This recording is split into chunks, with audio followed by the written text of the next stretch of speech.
नमस्कार, आप देख रहे हैं उत्तराखंड टाइम। मैं हूं आपके साथ प्रेम पंचोली। उत्तराखंड के सबसे चर्चित हत्याकांड अंकिता हत्याकांड पर अब लोगों का कानून से विश्वास उठने लग गया है।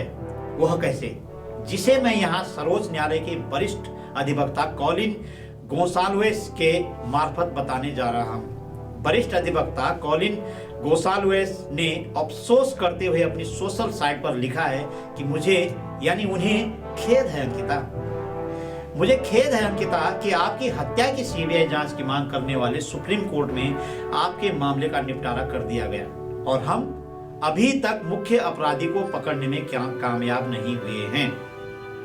मुझे खेद है सोनी देवी, आपकी प्यारी बेटी की हत्या के लिए एक वीआईपी ने होटल में काम करने वाली एक छोटी लड़की अंकिता से विशेष सेवाएं मांगी। उसके इनकार के कारण उसकी हत्या हो गई।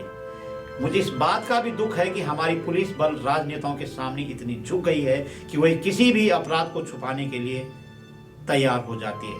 सबसे पहले अंकिता और उसके दोस्त पुष्पदीप के बीच व्हाट्सएप चैट, जिसमें उसने शिकायत की थी कि एक वीआईपी उसके होटल में आ रहा था और उससे विशेष सेवाएं की मांग कर रहा था। उसे उत्तराखंड पुलिस ने चार्जशीट से हटा दिया।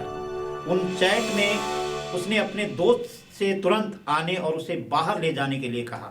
दूसरे, उसके दोस्त पुष्पदीप और वीआईपी के सहयोगी के बीच स्विमिंग पूल में हुई बातचीत का चार्जशीट में उल्लेख नहीं किया गया, जबकि पुष्पदीप ने पुलिस द्वारा दिखाए गए फोटो के आधार पर सहयोगी की पहचान की थी। तीसरे, सहयोगी अपने बैग में नकदी और हथियार लेकर जा रहा था और फिर भी उसे न तो आरोपी बनाया गया और न ही पुलिस ने उसे पूछताछ की। चौथा, होटल कर्मी अभिनव का यह बयान कि अंकिता को जबरन बाहर निकालकर हत्या करने से पहले वह अपने कमरे में रो रही थी, चार्जशीट में उल्लेख नहीं किया गया। पांचवा, जिस कमरे में अंकिता रुकी थी उसकी प्रयोगशाला की फोरेंसिक रिपोर्ट को कभी भी चार्जशीट में संलग्न नहीं किया गया। छठा, अपराध स्थल यानी जिस कमरे में वह रुकी थी उसे स्थानीय विधायक और मुख्यमंत्री के आदेश पर तुरंत ध्वस्त कर दिया गया। सातवां, वीआईपी से बातचीत कर रहे होटल के कर्मचारियों का मोबाइल फोन कभी जब्त नहीं किया गया। आठवां, होटल का सीसीटीवी फुटेज जिससे वीआईपी और उनके साथियों की पहचान स्पष्ट रूप से पता चलती, कभी भी इस सुविधाजनक बहाने से पेश नहीं किया गया कि कैमरे काम नहीं कर रहे थे। नौवां, जिन गवाहों ने गवाही दी कि अंकिता अपनी मौत से पहले परेशान थी, उनकी कभी ठीक से जांच नहीं की गई। 10वां, उत्तराखंड पुलिस द्वारा दिया गया बयान कि कॉल डिटेल रिकॉर्ड की जांच की गई थी और कुछ भी अप्रिय नहीं दिखाया गया था, भ्रामक था क्योंकि रिकॉर्ड केवल मृतक की चैट के संबंध में था, होटल कर्मचारियों के बारे में नहीं।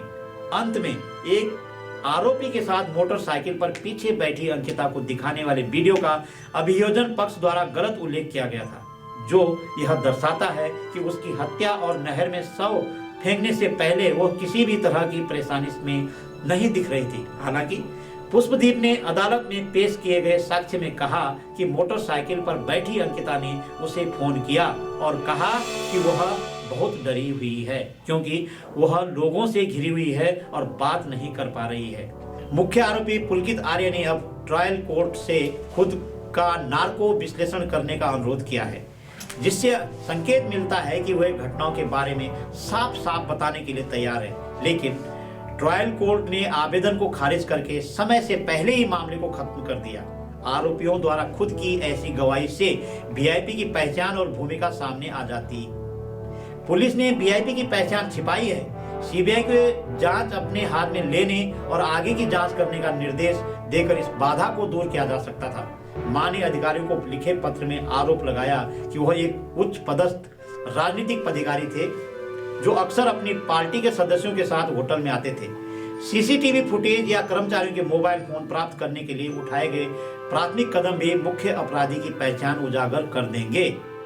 वे अंत में लिखते हैं कि क्षमा करें अंकिता, यह भी भारत है।